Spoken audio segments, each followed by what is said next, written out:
One Punch Man chapter 170, the finale of the Garou arc. It's about 21 pages. As you can see from this beautiful cover art here, I absolutely love this. And as you dive deep, I mean, you take a look where Garou's looking. We got Saitama, Genos, Garou, Bang, Fubuki, Tatsumaki, and Garou's looking in a particular direction at some jugulars, if you know what I mean. It turns out that Bang is going to train Garou, and Garou is going to become a good guy. And the chapter opens up with Garou talking about the whole story of how he wanted to become absolute evil, and we go into this kind of like comical exposition where he's basically being investigated for dine and dashing by this guy, and the guy's like, do you regret it? Silverfang has taken Garou under his wing once again. He's forcing Garou to apologize to everyone that he's wronged, and he's gonna force him to make up for all of his wrongdoings tenfold. And we also get this image here of Garou kind of training under a waterfall, which is an homage to an image of him from the webcomic, although it was later down the road. These are secret training grounds, and there's an important panel here as Garou is talking to Silverfang, and I want to pause and talk about this panel in particular because Garou says that when Saitama came from the future and one-punched him, he completely forgot all of the secrets that had awakened in him since turning into a monster, which means obviously all of God's powers, but he's talking about since he even turned into a monster. Does that even include when Garou was able to use the aura roaring, sky rippling fist, the combination attack of Bang and Bomb? Like, how much power has he lost? Because his monsterification process was slow and gradual and had multiple renditions of forms as he continued to try to become absolute evil. So he's saying that he has forgot every secret that awakened in him since turning into a monster, and that seems like that could go back really, really far. And this is important because we still don't know if Saitama can remember things from the future. The future Saitama, who had grown in exponential power and defeated God Garou, traveled back to the past using Garou's time manipulation martial art technique, one-punched Garou, and then fused with his present-day self. Now, that present-day self still held on to Genos' core, and so it's clear that he took something from the future, but he acts, when he's talking to Genos, like he has no idea about anything. And is that Saitama playing dumb, or is this time travel doing the same thing to Saitama that it did with Garou?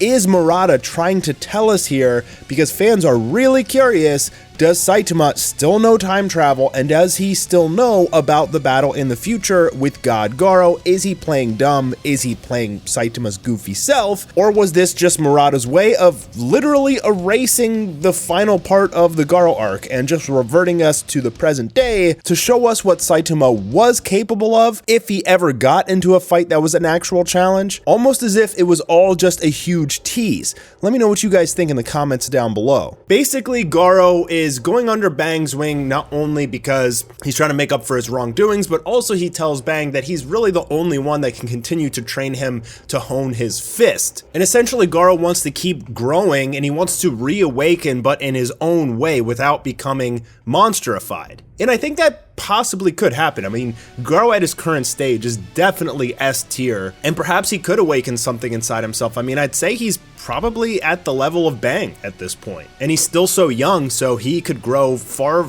past Bang, become S rank number 2 even. Potentially number 1 if he does awaken something. I mean, it's also possible that he could come in at the God arc, at the very final arc of One Punch Man, and come to help out. I mean, he definitely has a vendetta against God for kind of giving him this power and taking over him, so we could recruit Garou for the final arc. That might be kind of neat. Garou asks how Terrio is doing, and you see that he's on a playground getting beaten up by some bullies, very reminiscent of how Garou had his childhood. He would get beat up, he'd say, "I'm the monster," and all the kids would, beat the crap out of him.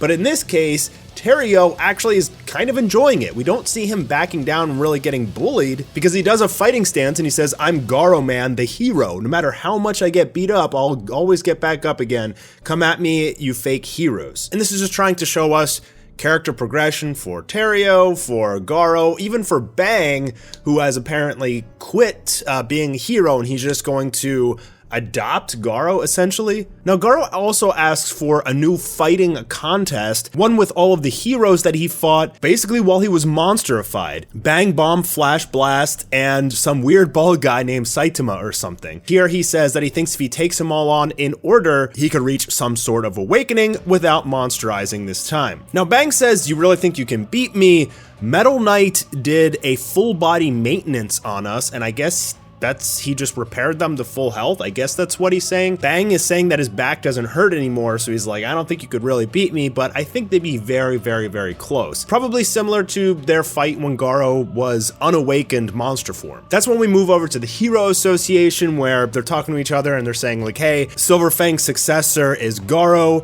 Silverfang will become his guardian and will introduce him to the association eventually." So Bang is basically training Garou as his apprentice to take over his position as an S-rank hero. Now, obviously, this is going to piss off a lot of the other heroes, but the Hero Association's just like, they're going to have to deal with it because they need to bolster their forces for the Great Prophecy. So interestingly, they don't think Boros or Garou was the prophecy, even though they were both pretty much planet destroyers, which means they're still looking forward to God. And yeah, they need to bolster their forces for the God arc, although from what we saw with Cosmic Garou just melting everyone with radiation, none of the S-rank heroes, with the exception of Blast, can really help out. That's a really kind of good point. I mean, if Garou does go to help with the cosmic war on God in the end, he's going to need some sort of suit or something to be able to resist the cosmic radiation, because only Blast and Saitama could. And then with the final couple pages, basically they're just joking about girls. Silverfang is asking Garou, "Is there any girls you like?" and get this like kind of little comical moment. Saitama and Genos are looking up clams, I guess, in the water. Something starts to rustle from behind some rubble, and that is Rover.